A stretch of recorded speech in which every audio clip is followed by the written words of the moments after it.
सेना का आत्मबल है, सेना का आत्मविश्वास है, सेना का हौसला है, तो फिर क्या सरकार का आत्मबल नहीं है? सरकार को आत्मविश्वास नहीं है? हम मानते हैं कि ये हमारा है, फिर भी हम ले नहीं पा रहे हैं। इस बेचारगी को लेकर फिर जाके किसके पास रोए? या हम केवल देश में एक माहौल बनाए रखना चाहते हैं कि देखो ये काम अगर कर सकते हैं तो हम ही कर सकते हैं, हम इस उम्मीद के साथ में कुछ साल और काट दें? फारूकी साहब हमें समझा रहे हैं, पाकिस्तान में भी यही चलता है। 1965 की जीत भारत में पढ़ाई जाती है, हमने जीती। पाकिस्तान में पढ़ाया जाता है, हमने जीती। तो थोड़ा रोशनी देना। क्या हिमांशु जी, इस विषय को जिंदा रखकर दोनों देश में सियासी रोटियां तो नहीं सेकी जा रही?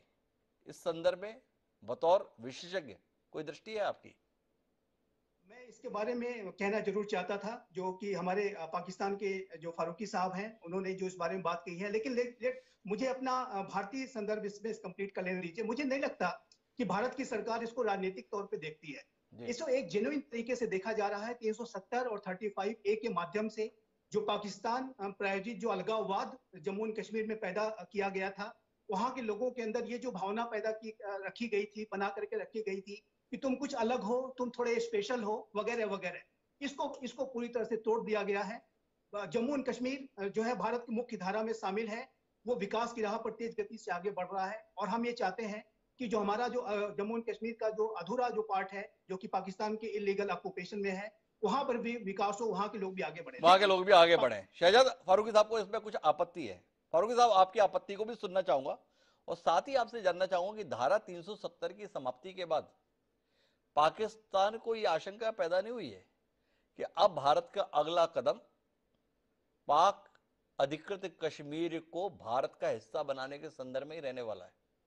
भारत का यह संकल्प कोई ढका छुपा नहीं है, सार्वजनिक है, संसद से पास है।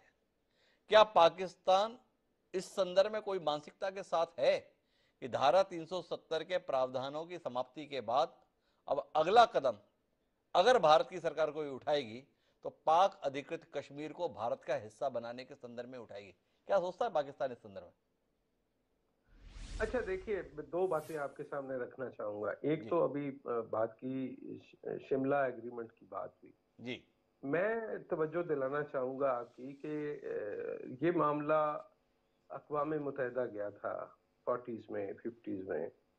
वहां पे दोनों मुल्कों ने ये तय किया कि ये एक मुतनाज़ा इलाका है और यहाँ पे वहां के रहने वालों को वो हक मिलेगा कि वो राय शुमारी के जरिए अपने मुस्तकबिल का फैसला करें कि वो किस मुल्क के साथ रहना चाहते हैं। मेरे नज़दीक ये सबसे बेहतर हल है इस मसले का कि जिन लोगों को हम जोड़ना चाहते हैं, हम भी और आप भी, जी। वो खुद ही बता दें कि वो कहाँ रहना चाहते हैं। जी। बजाय इसके कि मैं आपको अपना एटम बम दिखाऊं, आप अपना एटम बम मुझे दिखाएं, मैं अपनी फौज गिनवाऊं, आप अपनी फौज गिनवाएं, मैं आप मुझे अमेरिका की पुष्टपनाही पे अकड़ के दिखाएं, मैं आपको चीन दिखाऊं कि हमारे साथ चीन है। ये सारी फिल्मी और गैर हकीकी बातें हैं।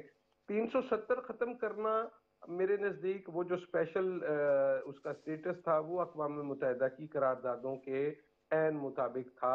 लेकिन जब भारत ने ये स्टेटस खत्म किया तो इसका मतलब ये है कि भारत ये समझता है कि वो अक़वाम मुत्तहिदा को और उसकी जो सलामती कौंसिल है उसको कुछ नहीं समझता।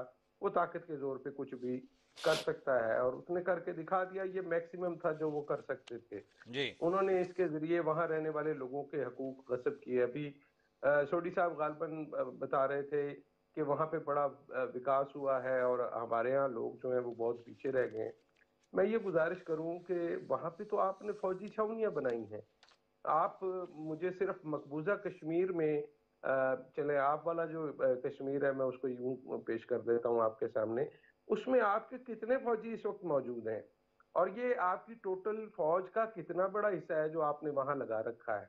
वहां पे लोग छुट्टी न मिलने पर खुदकुशी कर रहे हैं वो फौजी। उनके मोराल में प्रॉब्लम है। हमारे यहाँ कोशिश ये की जाती है कि वहां पे काम किया जाए और काम